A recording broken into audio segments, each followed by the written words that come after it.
Firman Tuhan diambil dari Yosua pasalnya ke-23. Lama setelah Tuhan mengaruniakan keamanan kepada orang Israel ke segala penjuru terhadap semua musuhnya, dan ketika Yosua telah tua dan lanjut umur, dipanggilnya seluruh orang Israel, para tua-tuanya, para kepalanya, para hakimnya, dan para pengatur pasukannya, dan berkata kepada mereka, "Aku telah tua dan sangat lanjut umur, dan kamu ini telah melihat segala yang dilakukan Tuhan Allahmu kepada semua bangsa di sini demi kamu, sebab Tuhan Allahmu, dialah yang telah berperang bagi kamu. Ingatlah, aku telah membagikan dengan membuang undi bangsa-bangsa yang masih tinggal ini kepada suku-sukumu menjadi milik pusakamu, seperti juga semua bangsa yang telah kulenyapkan hari itu, mulai dari sungai Yordan sampai ke laut besar di sebelah matahari terbenam. Dan Tuhan Allahmu, dialah yang akan mengusir dan menghalau mereka dari depanmu, sehingga kamu menduduki negeri mereka, seperti yang dijanjikan kepadamu oleh Tuhan Allahmu.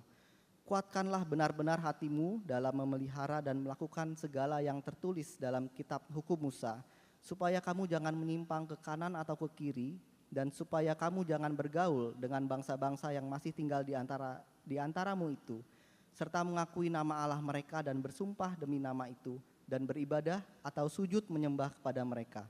Tetapi kamu harus berpaut pada Tuhan Allahmu, seperti yang kamu lakukan sampai sekarang. Bukankah Tuhan telah menghalau bangsa-bangsa yang besar dan kuat dari depanmu, dan akan kamu ini seorang pun tidak ada yang tahan menghadapi kamu sampai sekarang. Satu orang saja daripada kamu dapat mengejar 1.000 orang, sebab Tuhan Allahmu, dialah yang berperang bagi kamu, seperti yang dijanjikannya kepadamu. Maka demi nyawamu, bertekunlah mengasihi Tuhan Allahmu. Sebab jika kamu berbalik dan berpaut kepada sisa bangsa-bangsa ini yang masih tinggal di antara kamu, kawin-mengawin dengan mereka serta bergaul dengan mereka dan mereka dengan kamu, maka ketahuilah dengan sesungguhnya bahwa Tuhan Allahmu tidak akan menghalau lagi bangsa-bangsa itu dari depanmu, tetapi mereka akan menjadi perangkap dan jerat bagimu, menjadi cambuk pada lambungmu dan duri di matamu, sampai kamu binasa dari tanah yang baik ini, yang telah diberikan kepadamu oleh Tuhan Allahmu. Maka sekarang, sebentar lagi aku akan menempuh jalan segala yang fana. Sebab itu insaflah dengan segenap hatimu dan segenap jiwamu, bahwa satu pun dari segala yang baik yang telah dijanjikan kepadamu oleh Tuhan Allahmu, tidak ada yang tidak dipenuhi. Semuanya telah digenapi bagimu, tidak ada satu pun yang tidak dipenuhi. Tetapi seperti telah datang atas kamu segala yang baik yang telah dijanjikan kepadamu oleh Tuhan Allahmu, demikianlah Tuhan akan mendatangkan atas kamu segala yang tidak baik, sampai Ia telah memusnahkan kamu dari tanah yang baik ini yang diberikan kepadamu oleh Tuhan Allahmu. Apabila kamu melangkahi perjanjian yang telah diperintahkan kepadamu oleh Tuhan Allahmu, dan pergi beribadah kepada Allah lain dan sujud menyembah kepada mereka, maka murka Tuhan akan bangkit terhadap kamu, sehingga kamu segera binasa dari negeri yang baik yang telah diberikannya kepadamu. Demikianlah firman Tuhan.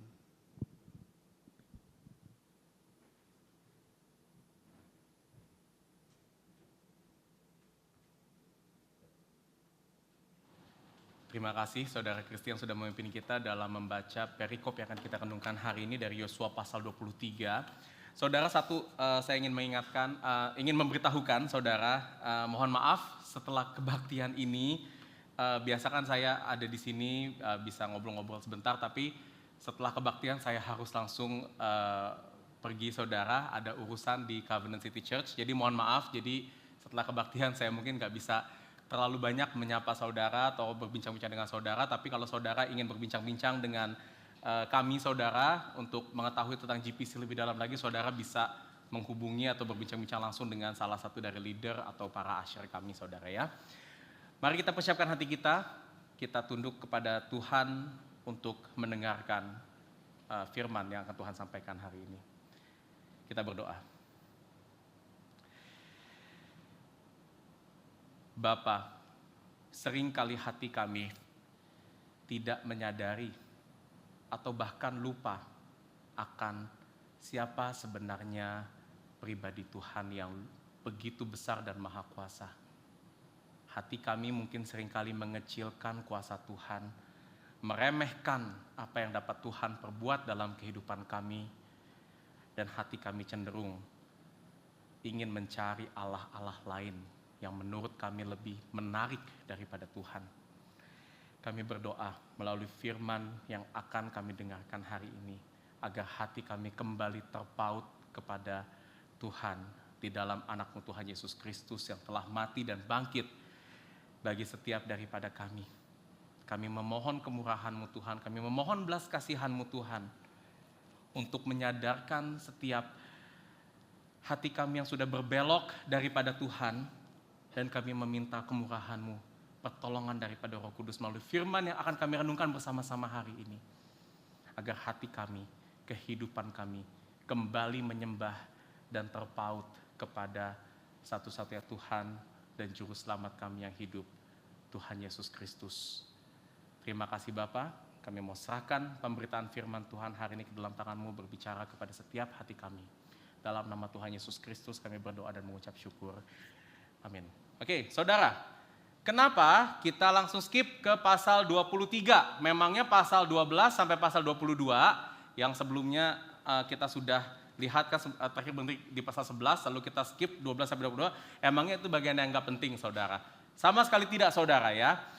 Saudara, mungkin saya kasih sedikit konteksnya aja kenapa kita membahas pasal 23 saat ini, saudara. Jadi saudara, di pasal 11 itu adalah bagian terakhir dari kitab Yosua yang menyatakan tentang perang yang Yosua pimpin untuk bangsa Israel itu menduduki tanah Kanaan. Kita sudah melihat, saudara, beberapa minggu kemarin perang-perang misalnya melawan bangsa Yeriko, melawan bangsa Ai, lalu juga melawan raja-raja di utara dan di selatan, saudara, perang-perang yang begitu luar biasa. Dan meskipun musuh-musuh bangsa Israel itu begitu besar, namun kita kembali melihat kuasa dan juga kehebatan Tuhan untuk menaklukkan musuh-musuh bangsa Israel dan memberikan Israel tanah perjanjian, tanah Kanaan, sesuai dengan apa yang sudah Tuhan janjikan kepada Abraham, Ishak, dan Yakub.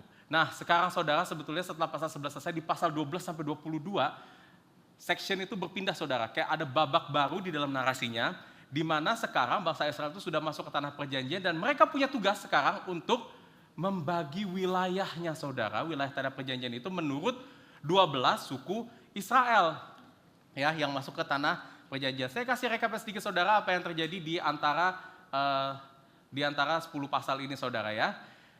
Rekap Yosua 12 sampai 22. Yosua 12 itu berbicara tentang apa? Di situ saudara kan menemukan daftar raja-raja yang dikalahkan oleh bangsa Israel, yang dikalahkan oleh Musa, lalu yang dikalahkan juga oleh Yosua, saudara. Dan di situ saudara bisa melihat gitu ya, nama-nama raja-rajanya, bangsa-bangsanya apa saja. Dan di pasal 13, disitulah saudara baru bangsa Israel itu mulai di situ ya. Mereka membagi wilayah, dan pembagian wilayah ini sebenarnya sudah ditetapkan oleh Tuhan melalui Musa.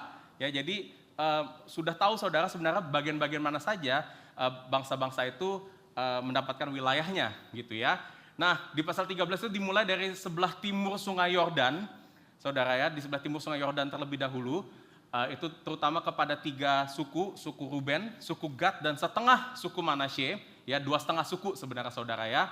Itu di pasal 13, dan pasal 14 sampai 19 itu bagian di sebelah barat Sungai Yordan. Dimulai dari di situ ada cerita tentang Yehuda, di mana Kaleb, ada seorang bernama Kaleb datang, dia minta untuk restu dari Yosua untuk dia bisa menaklukkan daerah-daerah di sana, dan juga ada pembagian di wilayah barat kepada suku-suku lainnya, 9,5 suku lainnya. Dan di pasal 20 dan 21, di situ juga ada penetapan kota khusus yang ditujukan bagi pendatang dan juga bagi suku Lewi. Suku Lewi itu adalah suku yang tidak mendapatkan wilayah, saudara, di tanah perjanjian, tetapi suku Lewi ini ada suku yang dikhususkan oleh Tuhan untuk melayani bait Allah. Oleh karena itu dia tidak mendapatkan wilayah, tapi tetap diatur di situ, saudara ya. Di pasal Yosua 20, 21 dan sampai 22 sebenarnya di situ ya, saudara ya. Nah, saudara, karena di bagian ini pun juga nanti kalau saudara baca, itu isinya banyak sekali daftar-daftar, seperti kita membaca daftar, membaca nama-nama kota, nama-nama orang-orang di situ, saudara. Dan kenapa saya langsung ke pasal 23? Karena pasal 23 ini merupakan recap, ringkasan. Poin-poin yang saudara nanti akan baca di pasal 12 sampai 22 sebetulnya itu juga akan kita ketemukan di pasal 23 ini. Jadi saudara, biar nanti kalau saya khotbahkan itu tidak terlalu mengulang-ulang, ya, dan kita bisa mendapatkan intisari dari semuanya. Saya lompat langsung ke pasal 23, dan ini merupakan dua pasal terakhir saudara, 23 dan 24, itu dua pasal terakhir dari kitab Yosua. Jadi minggu ini kita akan bahas 23, minggu depan kita akan bahas 24 saudara, dan setelah itu kita akan menyudahi seri khotbah kitab Yosua. Ya, jadi tinggal 2 minggu ini dan minggu depan. Nah, saudara, di pasal 23 ini apa yang menjadi poin utamanya? Saudara, di pasal 23 kita akan melihat satu pidato atau khotbah atau pesan yang disampaikan oleh Yosua kepada bangsa Israel yang saat itu sudah berada di tanah perjanjian. Dan pesan ini penting saudara, kenapa? Karena meskipun bangsa Israel sudah menang, bangsa Israel sudah memiliki tanah perjanjian, tetapi Yosua ingin mengingatkan agar mereka tetap mempertahankan iman mereka saudara di tanah perjanjian. Meskipun mereka sudah menang, mereka masih harus berhadapan dengan orang-orang di sekitar mereka yang masih belum mengenal Tuhan. Mereka masih harus berhadapan dengan proses transisi, proses dari bagaimana mereka settle down di tanah perjanjian. Saudara bayangin kalau kita sekarang harus pindah rumah aja saudara, itu udah menjadi satu hal yang mungkin repot bagi kita. Apalagi saudara ini satu bangsa saudara, pindah ke tanah yang baru. Transisinya pasti tidak akan semudah itu saudara. Dan yang terlebih lagi saudara, Yosua ingin mengingatkan kepada bangsa Israel betapa pentingnya bagi mereka untuk tetap setia, tetap tunduk kepada Tuhan, tidak menjadi tinggi hati, tapi tetap menjadi bangsa yang berpegang teguh pada seluruh janji Tuhan di tanah perjanjian. Dan bagi kita sekarang saudara, implikasinya adalah pesan ini akan mengingatkan kepada kita bagaimana saudara, kita sebagai orang yang sudah diselamatkan oleh Tuhan, sudah menerima kemenangan di dalam Tuhan Yesus Kristus, itu tetap dapat hidup setia di dalam janji Tuhan sampai pada akhirnya. 3 pesan Yosua yang akan kita renungkan hari ini adalah sebagai berikut saudara. Yoel, ininya nggak jalan Yoel. 3 pesan.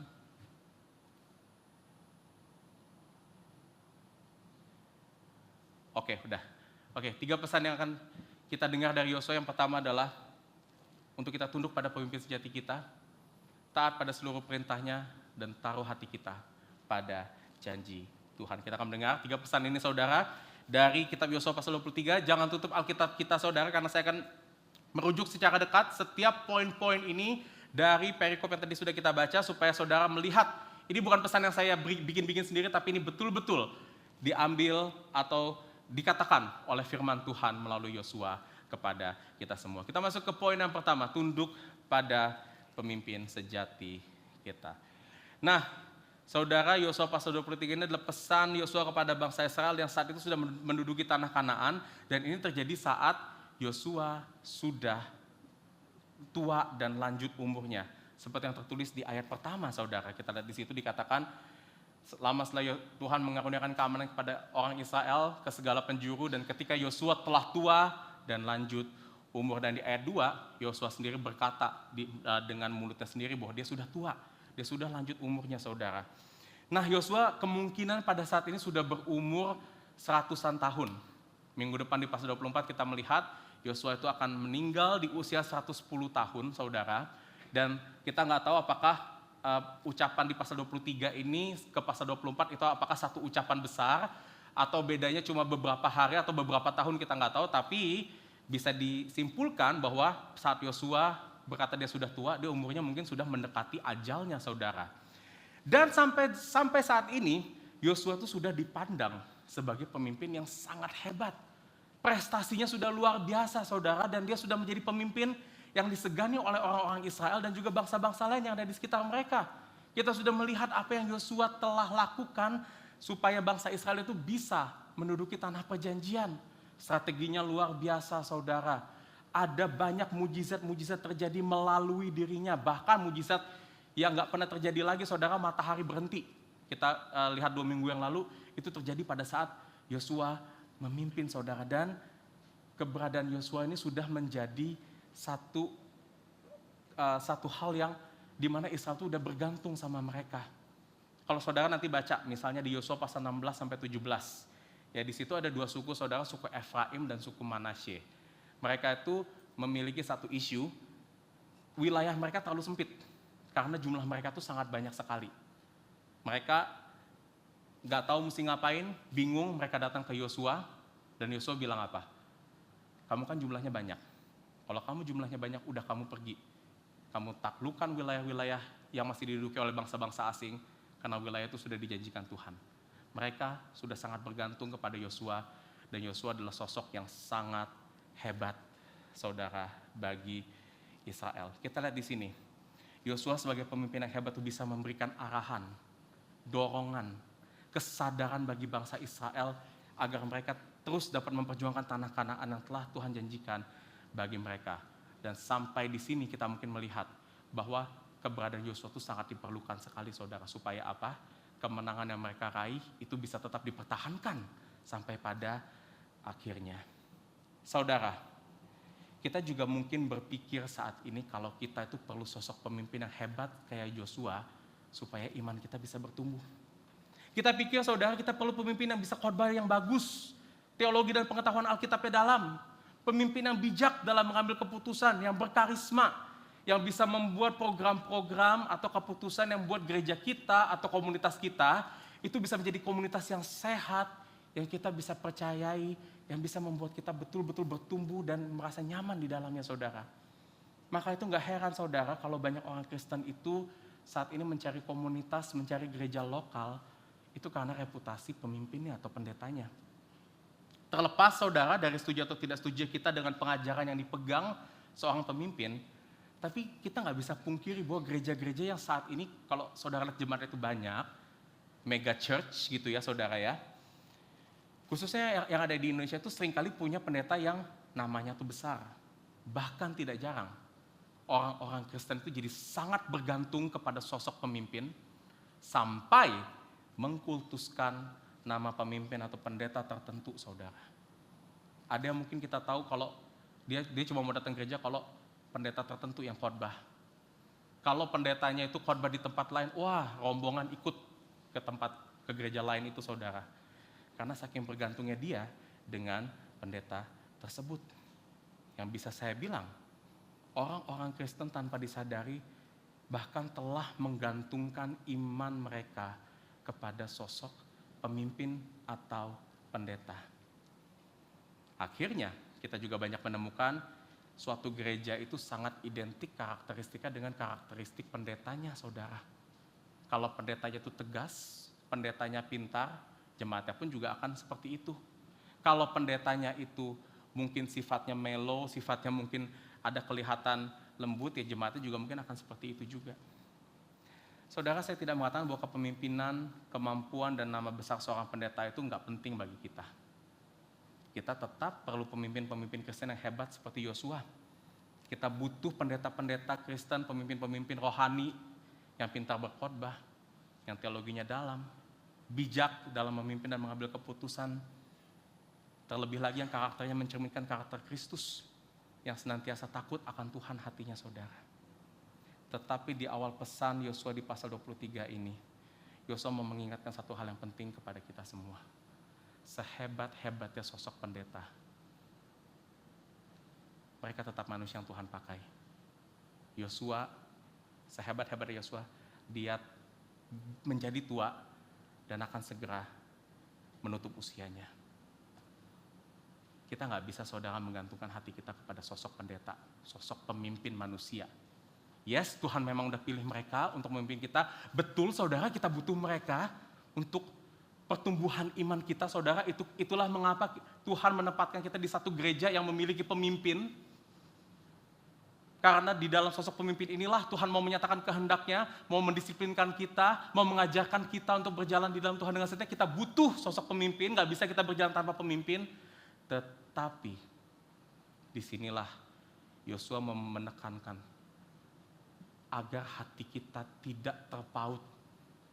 Kita tidak menggantungkan iman kita bahkan kepada sosok pendeta sehebat-hebat apapun dia. Perhatikan apa yang dikatakan Yosua di sini, saudara. Perhatikan yang dia katakan di ayat ketiga. Dia memulai pesannya, saudara, dengan satu pernyataan yang luar biasa, saudara. Saudara begini, biasanya kalau saya berbicara dengan orang yang umurnya sudah jauh lebih tua, ya, bapak-bapak yang berumur 60, 70, 80-an tahun, saudara apa yang seringkali dia suka katakan? Itu dia suka cerita tentang dirinya sendiri. Cerita tentang kesuksesannya, tentang pribadinya saudara. Dan Yosua sangat mudah sekali untuk memulai pidatonya dengan merujuk kepada dirinya sendiri. Berbicara tentang kesuksesan dan prestasinya dia. Tetapi, perhatikan, Yosua cuma bilang tentang dirinya sendiri bahwa dia sudah tua, dia telah lanjut usia, dan di ayat 3 dia katakan, kamu ini telah melihat segala yang Tuhan Allahmu kepada semua bangsa di sini demi kamu. Kepada semua bangsa di sini demi kamu. Sebab Tuhan Allahmu dia yang telah berperang bagi kamu. Yosua di sini mau mengalihkan perhatian bangsa Israel dari melihat dirinya sebagai pemimpin kepada Tuhan sebagai pemimpin dari Israel, pemimpin dari Yosua. Tuhan yang sudah berperang. Mereka ada di tanah perjanjian karena Tuhan yang melakukannya bagi mereka. Dan sebab itu Yosua mau mengingatkan agar mereka kembali melihat Tuhan dan bergantung kepada Tuhan, kepada pimpinan Israel ke depannya. Meskipun Yosua tidak ada nantinya, saudara. Meskipun kita tidak tahu siapa yang akan meneruskan Yosua. Dan menariknya, kalau saudara baca sampai akhir kitab Yosua, kita tidak menemukan satu sosok pun yang kemungkinan akan menggantikan Yosua di sini. Enggak, sampai nanti di kitab Hakim-Hakim, saudara. Tetapi di sini Yosua mau memberikan satu jaminan. Kalau Tuhan ada di tengah-tengah bangsa Israel, kalau Tuhan yang sudah memimpin mereka berperang, Tuhan pasti akan terus memimpin mereka sampai pada akhirnya, saudara. Bangsa Israel harus tetap berjalan. Dan oleh sebab itu di ayat 5, saudara, Yosua katakan, Tuhan Allahmu, dia akan mengusir dan menghalau mereka dari depanmu, sehingga kamu menduduki negeri mereka seperti yang dijanjikan kepadamu oleh Tuhan Allahmu. Kalau Tuhan yang sebelumnya sudah memenangkan perang-perang yang luar biasa untuk mereka menduduki tanah perjanjian, sekarang Tuhan tetap akan berperang bagi kita, memimpin kita, mengusir dan menghalau musuh-musuh bangsa Israel seperti pada dulu kala, saudara. Saudara, ini adalah pesan yang penting bagi kita semua, saudara. Kita mungkin, saudara, sudah pernah mendengar atau melihat pengalaman-pengalaman di berbagai komunitas dan berbagai gereja, saudara. Ada gereja yang bubar karena mungkin pemimpinnya jatuh ke dalam dosa. Ada gereja yang terpecah karena mungkin ada konflik. Ada gereja yang mungkin sudah menjadi tidak stabil karena pemimpinnya meninggal. Tapi saudara, satu hal ini adalah pengharapan bagi kita di GPC, saudara. Dan saya ingin mau mengajak saudara, mau menuntun saudara untuk melihat bahwa siapapun yang nanti akan memimpin gereja ini, mungkin saya ada waktunya tidak akan memimpin di gereja ini lagi, saudara. Dan siapapun orang yang Tuhan angkat, Tuhan gak pernah berubah sama kita. Mari kita lihat lebih luas, saudara, spektrum kepemimpinan ini bukan kepada manusia tapi kepada Tuhan. Ini bukan berarti, saudara, kita akan jadi kompromi terhadap pemimpin. Enggak. Kita akan menjadi misalnya bodoh amat siapa yang mimpin, cuek-cuek aja. Enggak, saudara. Kita tetap harus memperhatikan kehidupan mereka. Kita tetap harus mengangkat mereka secara hati-hati, saudara. Tetapi ingat sekali lagi, di balik semua pemimpin yang hebat, semua pemimpin yang Tuhan pakai, di situ ada Tuhan. Dan inilah kekuatan dan harapan kita, saudara. Harapan supaya apa, saudara? Supaya kita memiliki satu keamanan. Bila ada pemimpin yang mungkin masih diproses Tuhan saat ini, ada pemimpin yang mungkin nantinya salah dalam memimpin kita, kita bisa punya harapan bahwa apa? Ada Tuhan yang gak pernah salah di balik pemimpin itu. Dan ini juga menjadi kekuatan untuk kita semua juga memiliki kerendahan hati, saudara. Terutama bagi kita yang dipanggil sebagai pemimpin. Bahwa Tuhan pakai kita, Tuhan panggil kita, itu bukan karena semata-mata kita hebat atau kita kuat. Nggak ada kita pun, saudara, gereja ini masih tetap bisa berjalan. Misi Tuhan masih tetap berjalan sampai pada akhirnya. Dan jika kita selalu melihat Tuhan sebagai pemimpin kita, maka kita akan terus punya keberanian, saudara. Akan terus punya visi untuk bisa melangkah dalam ketaatan pada seluruh ketetapan Tuhan. Kita masuk ke poin yang kedua. Pesan kedua Yosua pada kita agar kita dapat memenangkan dan hidup dalam kemenangan iman kita, agar kita untuk taat pada seluruh perintahnya. Saudara, ini hal kedua yang penting yang Yosua ingatkan kepada bangsa Israel, dan dia katakan di ayat ke-6 seperti ini. Kuatkanlah benar-benar hatimu dalam memelihara dan melakukan segala yang tertulis dalam kitab hukum Musa, supaya kamu jangan menyimpang ke kanan atau ke kiri, saudara. Yosua menjelaskan lebih spesifik bahwa menaati firman Tuhan itu adalah dengan dua hal di sini, saudara. Memelihara dan melakukan yang tertulis dalam kitab hukum Musa. Kita memelihara perintah Tuhan itu dengan bagaimana, saudara? Merenungkan firman Tuhan setiap hari, mendengarkan, mengucapkan firman Tuhan itu dengan rutin ke dalam hati kita. Dan kita melakukan firman Tuhan itu dengan bagaimana, saudara? Tidak hanya melakukan apa yang Tuhan perintahkan secara langsung, tapi juga menjadikan firman Tuhan itu sebagai dasar dan prinsip yang akan membentuk cara pandang kita untuk melihat segala sesuatu dalam kehidupan kita. Ketaatan pada perintah Tuhan adalah wujud nyata dari hati kita yang bergantung pada pimpinan Tuhan. Dan saudara, mungkin ini juga bukan kali pertama kalau kita sudah mendengar seri khotbah kitab Yosua untuk mendengar perintah untuk menaati firman Tuhan, saudara. Dari Yosua pasal 1 pun, saat kita memulai seri khotbah ini, kita sudah melihat Tuhan sudah memperingatkan bangsa Israel agar selalu memegang perintah Tuhan. Dan sepanjang kita bahas, kita juga berkali-kali mendengar, saudara, berulang-ulang. Tuhan ingatkan agar mereka tetap taat. Dan kita juga sudah melihat juga ketaatan bangsa Israel itu adalah kunci kemenangan yang membawa kunci kemenangan bagi bangsa Israel. Mereka menang karena mereka taat kepada seluruh yang Tuhan perintahkan, kepada pimpinan Tuhan. Akan tetapi, saudara, ya, hari ini Yosua ingin memberikan satu aspek yang lebih dalam. Apa sih artinya ketaatan itu, saudara? Kenapa sih kita dipanggil buat taat kepada firman Tuhan? Apa sih tujuannya, saudara? Karena kenapa, saudara? Kita udah tahu, saya yakin kita sebagai orang Kristen sudah paham bahwa kita tuh harus hidup taat. Tapi saudara, seringkali ketaatan itu menjadi hal yang beban bagi hidup kita. Gak ngerti, saudara, kenapa sih kita harus taat? Tapi apakah Tuhan panggil kita taat untuk kita ikut-ikut aja begitu secara buta, saudara? Enggak, saudara. Yosua ingin menunjukkan kepada kita hari ini melalui firman-Nya ini, kenapa kita harus taat kepada Tuhan, dan ketaatan seperti apa yang Tuhan bawa dalam kehidupan kita. Ayat 7-8. Yosua katakan seperti ini, saudara. Ya, itu salah judulnya, saudara. Ini Yosua 23, 7-8, dia berkata seperti ini. Supaya kamu jangan bergaul dengan bangsa-bangsa yang masih tinggal di antaramu, serta mengakui nama Allah mereka dan bersumpah demi nama itu, dan beribadah atau sujud menyembah kepada mereka. Tetapi kamu harus berpaut pada Tuhan Allahmu seperti yang kamu lakukan sampai sekarang. Saudara, Yosua menyatakan kenapa mereka harus memelihara dan melakukan firman Tuhan. Supaya apa, saudara? Supaya mereka itu tidak menjadi sama dengan bangsa-bangsa yang ada di sekitar mereka. Dale Ralph Davis, nama yang mungkin saya sudah berulang-ulang kali sebutkan dalam seri khotbah kitab Yosua. Dia adalah penafsir kitab Yosua, dan dia menafsirkan bagian ini, saudara, dengan mengartikan bahwa pernyataan Yosua ini mau menunjukkan ketaatan itu sebagai bentuk dari pemisahan, a form of separation. Dan ini, saudara, juga berkaitan juga dengan artinya ketaatan itu untuk kita dikuduskan. Kenapa, saudara? Karena arti kudus di dalam Alkitab itu tidak hanya berbicara tentang perbuatan moral yang baik, tidak hanya berbicara tentang kemurnian hati, tapi kudus dalam bahasa Ibrani kadosh, dalam bahasa Yunaninya hagios, punya arti yang sama. Artinya adalah to be set apart, supaya dipisahkan.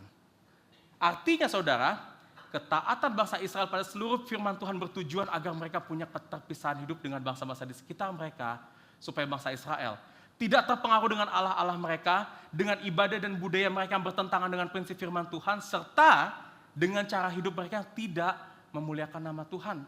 Dan supaya hati mereka itu tetap tertuju kepada pemimpin sejati mereka, kepada Tuhan, saudara.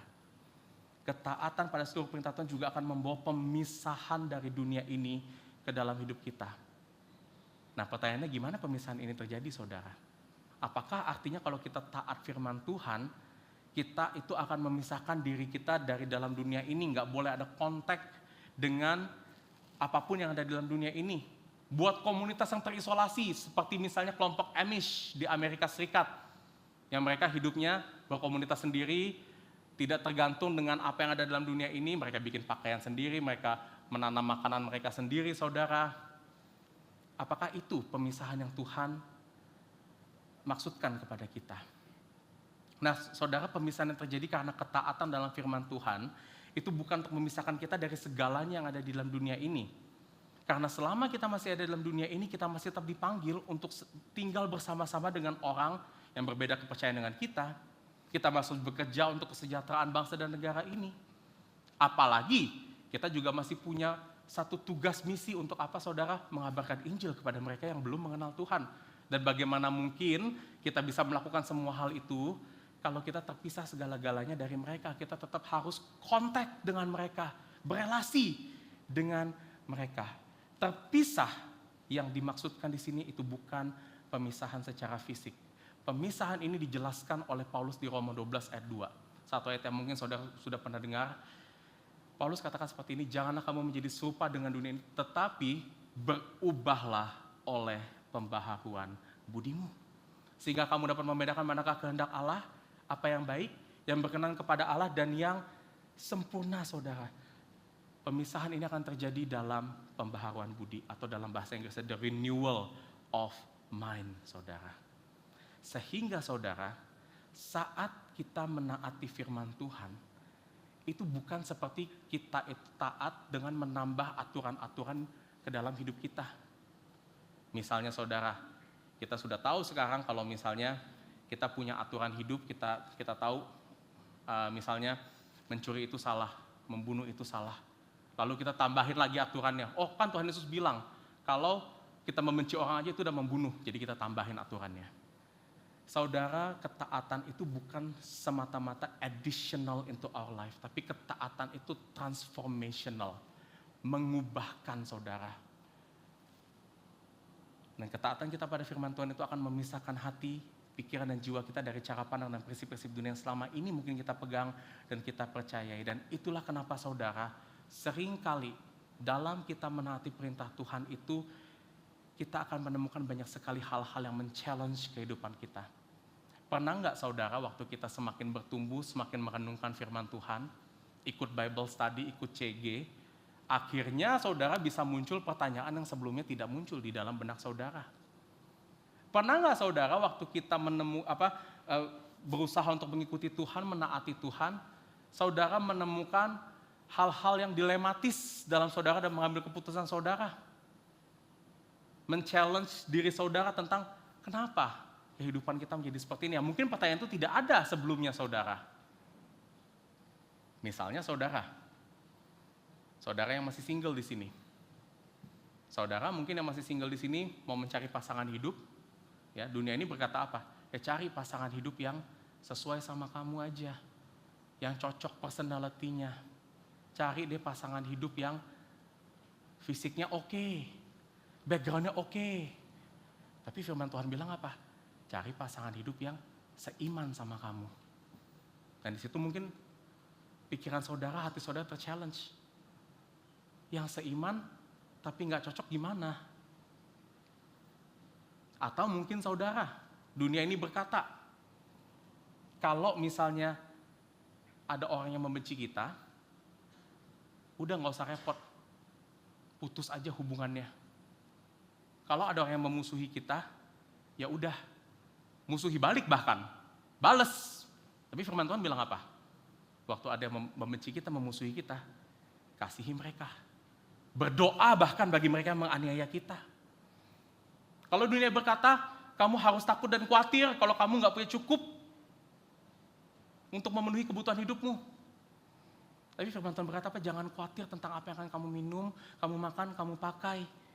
Karena jika Tuhan itu memelihara burung-burung di udara, masa Dia tidak akan memelihara kita, anak-anaknya yang kita kasihi. Dan saudara, pengalaman yang sering kali terjadi adalah waktu kita dengar firman-firman ini, kita mungkin akan merasa, wah ada tension dalam hati kita. Nggak langsung menerima firman itu begitu saja. Ada proses yang harus kita jalankan, saudara. Mungkin ada bagian-bagian keraguan kita di situ. Mungkin ada bagian ketakutan kita dalam menghidupinya, saudara.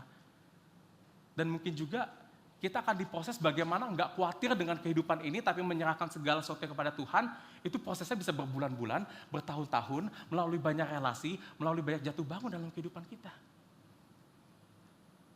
Ini semua adalah proses pemisahan, saudara, yang Tuhan lagi kerjakan buat kita semuanya, saudara. Supaya apa? Supaya firman Tuhan yang kita dengar ini, saudara, itu tidak hanya menjadi sebuah knowledge bagi kehidupan kita, tapi benar-benar teraplikasikan dalam hati kita dan dalam kehidupan kita, saudara. Dengan tujuan apa? Dengan tujuan supaya hati kita tetap terpaut kepada Tuhan. Kita tetap melihat Tuhan dan berpegang pada iman kita kepada pemimpin sejati kita, kepada Tuhan. Akan tetapi, saudara, saya mengakui hidup dalam ketaatan yang memisahkan kita ini bukanlah suatu hal yang sebenarnya kita pada dasarnya inginkan. Ada waktunya mungkin karena kita mau mencoba taat kepada Tuhan, kita akan merasa sendirian. Ada waktunya, saudara, waktu kita mau mencoba taat kepada Tuhan, kita akan merasa, kok kenapa dunia sepertinya membenci saya, tidak ada di pihak saya. Hidup saya kok jadi harus lebih sulit. Tadinya saya pikir saya hanya perlu mengerjakan itu dengan 3 langkah, tapi karena saya harus mengikuti firman Tuhan, saya harus mengerjakan dengan 10 langkah. Kalau tadi saya berpikir kalau ada orang yang membenci saya tinggal jauhin aja, tapi firman Tuhan berkata apa? Saya harus berusaha untuk berdamai dengan orang tersebut. Nggak mudah, saudara, untuk hidup dalam ketaatan, nggak mudah terpisah, saudara. Tapi, saudara, Yosua tidak berhenti memberikan pesan hanya untuk kita taat dan terpisah dari dunia ini saja. Tapi Yosua menutup pesan ini, saudara, dengan mengingatkan bangsa Israel dan kita semua. Kenapa Tuhan membawa hidup kita seperti ini? Apa kemenangan terbesar, harta terbesar yang Tuhan berikan kepada kita, yang kita akan lihat dan kita akan nikmati saat kita menaati Tuhan dan terpisah dari dunia ini. Kita masuk ke poin yang ketiga, taruh hati kita pada janjinya. Saudara, setelah Yosua menekankan bahwa dia telah tua, dia akan segera meninggalkan dunia ini dan melihat lagi kepada Tuhan, dan melihat kepada Tuhan itu adalah dengan kita melihat taat kepada seluruh perintah Tuhan yang akan memisahkan kehidupan kita. Yosua mengingatkan satu pesan penting di ayat 11, saudara. Demi nyawamu, bertekunlah mengasihi Tuhan Allahmu. Saudara, Yosua di sini menyentuh sisi internal dari bangsa Israel, yaitu hati mereka dengan kata mengasihi. Nah, menarik, saudara, kalau tadi Yosua sudah bilang menaati Tuhan itu penting, ya, harusnya di sini Yosua bilangnya, ingatlah demi nyawamu taatilah Tuhan. Tapi di sini bilang apa? Jangan bertekunlah untuk mengasihi Tuhan, kenapa, saudara? Dan yang menariknya, apa yang Yosua katakan ini bukan dari perkataan Yosua sendiri. Bangsa Israel sudah tahu, saudara, tentang mengasihi Tuhan. Di Ulangan 6 ayat 4 dan 5, saudara, yang kita kenal sebagai ini perkataan Shema Israel. Shema Israel ini adalah hukum terutama, statement yang mereka itu setiap hari katakan dalam kehidupan mereka, saudara, untuk mereka ulang-ulang, saudara. Dan statement ini berbicara apa? Tuhan itu Allah kita, Tuhan itu Esa, dan berikutnya dikatakan apa? Kasihilah Tuhan dengan segenap hatimu, dengan segenap jiwamu, dan dengan segenap kekuatanmu. Kasih, saudara, yang ditekankan di sini, saudara. Kenapa saudara kasih, saudara? Karena, saudara, kasih itu adalah pusat atau dasar motivasi utama dari janji Tuhan kepada bangsa Israel. Tuhan memilih bangsa Israel menjadi bangsa perjanjiannya, dikatakan di Ulangan 7 ayat 7-8. Itu bukan karena mereka itu lebih elok dari bangsa-bangsa lainnya, bukan karena jumlah mereka lebih banyak dari bangsa-bangsa lainnya, tetapi dikatakan itu karena Tuhan mengasihi mereka. Tapi kalau Tuhan mengasihi Israel, pertanyaannya kenapa harus ada perintah ini, saudara? Untuk Israel harus mengasihi Tuhan juga. Karena begitu cara kerja kasih, saudara. Kasih yang sejati itu sifatnya selalu akan dua arah. Seperti saudara dalam pernikahan. Kita bisa katakan pernikahan itu jadi pernikahan yang sehat. Orang itu menikah karena mereka didasari oleh kasih. Dan kasih itu terjalin bukan hanya suami mengasihi istrinya saja atau istri mengasihi suaminya saja, tapi dua-duanya harus saling mengasihi. Ada kasih suami mengasihi istri dan begitu istri mengasihi suami. Kalau hanya satu sisi saudara yang mengasihi, anak zaman sekarang bilang apa? Cintaku bertepuk sebelah tangan. Cinta bertepuk sebelah tangan. Bukan kasih itu saudara. Dan begitu pun juga dengan relasi perjanjian kita dengan Tuhan dan umat-umatnya. Tuhan dan umat-umatnya, kasih itu juga harus dua arah. Tuhan mengasihi bangsa Israel dan Israel juga harus mengasihi Tuhan. Dan bagaimana Israel bisa mengasihi Tuhan? Yaitu dengan menaati seluruh perintah Tuhan.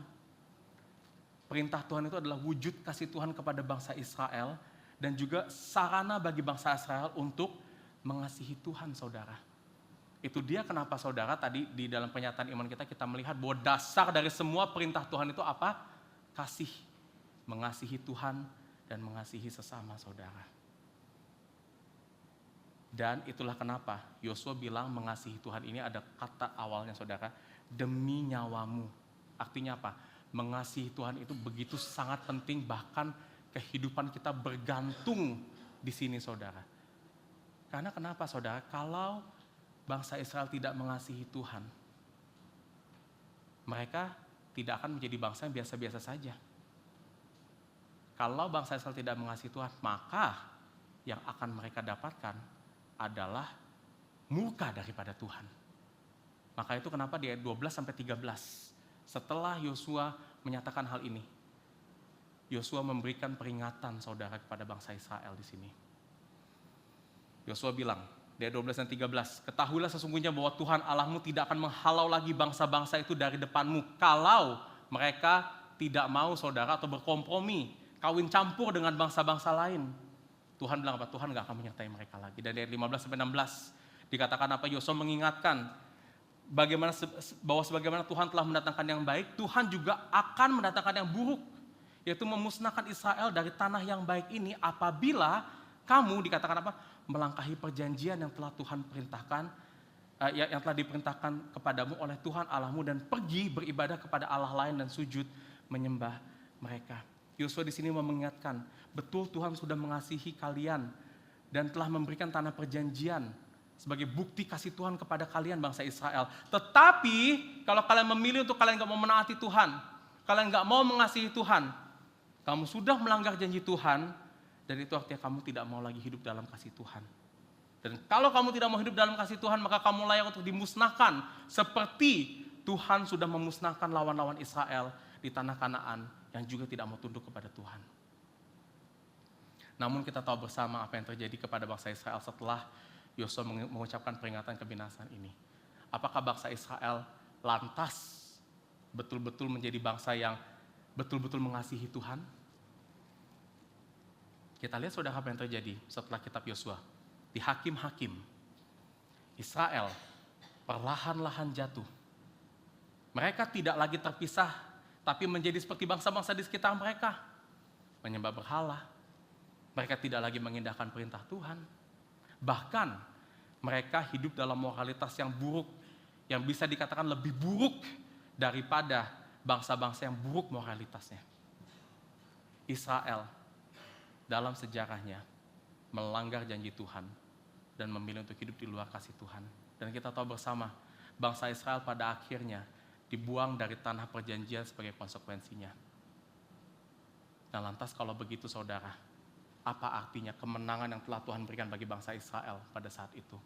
Kalau nanti bangsa Israel tidak mengasihi Tuhan. Nah saudara, ada satu bagian yang menarik saudara di sini. Yosua memberikan peringatan di ayat 12 dan 13, 15 dan 16 tentang murka Tuhan yang akan menimpa mereka kalau mereka tidak mengasihi Tuhan. Tetapi menariknya di antara kedua ayat ini, di ayat 14 ada satu pernyataan yang menurut saya, pernyataan ini adalah pernyataan yang menyimpulkan seluruh kitab Yosua bagi kita semua. Ayat 14 ini berkata, maka sekarang Sebentar lagi aku akan menempuh jalan segala yang fana. Ini adalah arti dari Yosua berkata, sekarang aku sebentar lagi akan meninggalkan dunia ini. Jalan yang fana itu maksudnya seperti itu, saudara. Dia akan mati. Sebab itu, dengarkan ini saudara, insyaflah dengan segenap hatimu dan dengan segenap jiwamu bahwa satu pun dari segala yang baik yang telah dijanjikan Tuhan kepadamu oleh Tuhan Allahmu tidak ada yang tidak dipenuhi. Semuanya telah digenapi bagimu, tidak ada satupun yang tidak dipenuhi. Saya mau mengajarkan saudara sedikit bahasa Ibrani di sini, karena menurut saya bahasa Ibraninya lebih tepat untuk menggambarkan apa yang Yosua ingin sampaikan kepada kita tentang janji Tuhan di sini. Frasa tidak ada yang tidak dipenuhi di sini dalam bahasa Ibraninya adalah lo, naval, davar. Lo itu artinya tidak, naval itu artinya jatuh, davar itu artinya kata. Yosua mau berkata apa? Insyaflah dalam segenap hatimu, karena segala yang baik yang telah Tuhan janjikan, tidak ada satu kata pun yang akan jatuh. Sedikit pun janji Tuhan tidak akan gagal, saudara. Sampai kata terkecil sekalipun dari janji Tuhan itu pasti akan terpenuhi. Dan ingat saudara, Tuhan mengikat janji kepada bangsa Israel itu bukan untuk kebinasaan, tetapi untuk memberikan kehidupan kepada mereka. Dan kabar baiknya janji ini telah tergenapi, saudara. Meskipun bangsa Israel tidak mengasihi Tuhan dengan sepenuh hati mereka, meskipun mereka telah dibuang dari tanah perjanjian karena ketidaktaatan mereka, namun saudara, janji Tuhan yang tidak ada satu kata pun yang jatuh ini, saudara, tetap setia dengan Tuhan mendatangkan Israel yang sesungguhnya, yaitu Tuhan Yesus Kristus melalui keturunan bangsa Israel, saudara. Yang datang ke dalam dunia ini untuk menaati semua perintah Tuhan dengan tidak bercela di dalam hatinya, yang senantiasa mengasihi Bapa dengan sempurna, saudara, dan Kristus menyatakan kasih Tuhan yang lebih besar dari apa yang kita pikirkan. Karena demi nyawa umat-umat Tuhan, nyawa kita semua yang telah mengingkari janji Tuhan, Yesus rela memberikan dirinya binasa di atas kayu salib untuk menanggung ketidaktaatan kita. Karya penebusan Kristus adalah bukti bahwa tidak ada satu perkataan janji Tuhan yang gagal. Meskipun Israel telah gagal dan meskipun kita seringkali gagal, saudara, untuk mengasihi Tuhan, untuk taat kepada Tuhan. Meskipun saudara kita seringkali tidak mau memandang Tuhan, sebagai pemimpin atas kehidupan kita, saudara. Tapi janji Tuhan tidak ada yang gagal karena kegagalan kita. Semuanya terpenuhi dan sudah dipenuhi oleh Kristus 2000 tahun yang lalu saat dia mati buat ketidaktaatan kita. Dan di situ dia memberikan hati yang baru bagi kita, saudara. Hati yang tertuju kepada Tuhan. Hati yang membuat kita dapat betul-betul mengasihi Tuhan di dalam semua kehidupan kita, saudara. Kristus mati di atas kayu salib untuk memulihkan kasih kita kepada Tuhan di dalam kasih setianya yang tidak pernah berubah kepada umat-umatnya.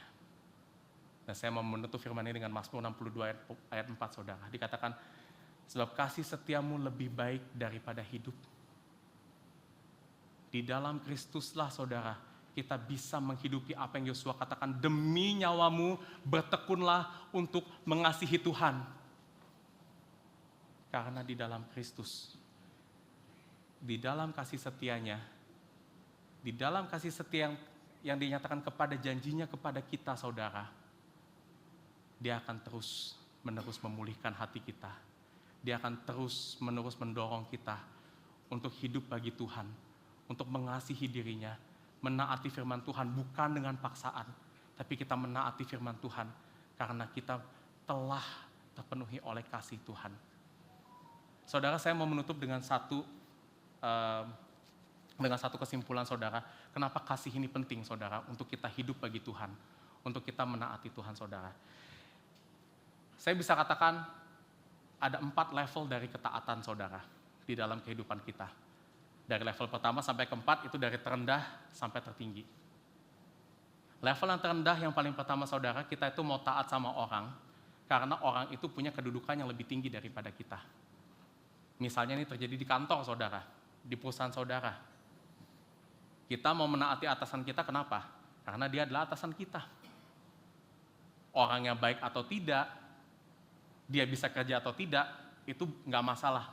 Tapi karena dia lebih tinggi dari kita harus taat sama dia. Ini ketaatan paling rendah, kenapa saudara? Karena kita akan merasa terpaksa taat seringkali. Dia mungkin orang yang tidak layak untuk kita taati, tapi kita harus taat. Makanya ketaatan yang paling rendah. Kedua saudara, lebih tinggi dari yang pertama, itu adalah kita taat karena orang itu punya kemampuan. Katakan di sini saudara, ada rekan yang punya kemampuan keuangan. Kita nanya tentang keuangan sama dia. Duit gue harus diinvest di mana nih? Gimana ngatur keuangan? Biar gue nanti bisa beli rumah ke depannya. Dia bantu kita mengatur, dia bantu ini, dan kita percaya sama dia, kita taat sama nasihatnya dia. Kenapa? Karena kita tahu dia mampu. Dia pintar di situ. Maka itu kita taat, karena dia mampu. Nah saudara, lebih tinggi daripada itu, ketaatan yang ketiga adalah kita mau taat karena orang itu punya karakter yang baik. Misalkan saudara, ada seorang di gereja sini mungkin, minta tolong kepada saudara. Tolongin dong, tolongin saya buat apalah, bawa barang. Saudara mungkin mau tolongin dia, kenapa? Karena saudara tahu dia orangnya baik. Ini mungkin terjadi antara hubungan saudara dengan leader saudara. Saudara datang kepada dia, minta nasihat sama dia. Leader saudara ngomong dan saudara taat, kenapa? Karena saudara tahu leader saudara itu orangnya baik, dia nggak akan mencelakakan saudara, makanya saudara mau taat sama dia. Tapi saudara, ketaatan yang tertinggi itu akan terjadi saudara, kepada orang yang mengasihi kita. Saya mau taat, karena saya tahu dia mengasihi kita. Saya mau taat mungkin sama orang tua saya. Saya mau taat mungkin kepada pasangan saya. Terlepas dari apapun kemampuan, kompetensi dia. Karena kenapa? Karena dia mengasihi kita. Saudara lihat pribadi Kristus. Kristus lebih tinggi daripada kita, dia Tuhan segala Tuhan, Raja segala Raja. Dia orang yang sangat kompeten, pribadi yang sangat mampu mengalahkan segala sesuatu, menggenapi janjinya. Karakternya sempurna, dia tidak hanya baik, lebih baik daripada kita, tapi baiknya dia itu melampaui segala kebaikan yang ada. Dan yang terakhir saudara, dia datang ke dalam dunia ini untuk mengasihi kita. Inilah motivasi terbesar kita saudara. Inilah artinya kenapa kita mengasihi, karena Kristus Tuhan sudah mengasihi kita terlebih dahulu. Pandang kasih ini saudara, untuk kita menaati Tuhan dan juga hidup dalam semua ketetapan-ketetapannya. Mari kita berdoa. Bapa di dalam surga, kami adalah orang-orang yang seringkali mendukakan hati Tuhan. Hati kami cenderung untuk meninggalkan-Mu Tuhan. Tapi Engkau Tuhan adalah Tuhan yang berlimpah kasih setia kepada setiap daripada kami. Engkau kembali menopang kami, Engkau kembali memelihara setiap daripada kami. Sehingga kami dapat hidup untuk senantiasa mengasihi Tuhan. Pimpin kami Tuhan, ubah hati kami terus-menerus Tuhan. Meskipun kami akan mengalami keterpisahan, tapi kami berdoa agar keterpisahan ini bukan mendatangkan kedukaan, tetapi sukacita. Karena kami dapat semakin melihat Tuhan, keindahan Tuhan, kebaikan Tuhan dan kebijaksanaan Tuhan yang tidak akan pernah berubah dalam kehidupan kami. Terima kasih Tuhan, dalam nama Kristus kami berdoa dan mengucap syukur. Amin.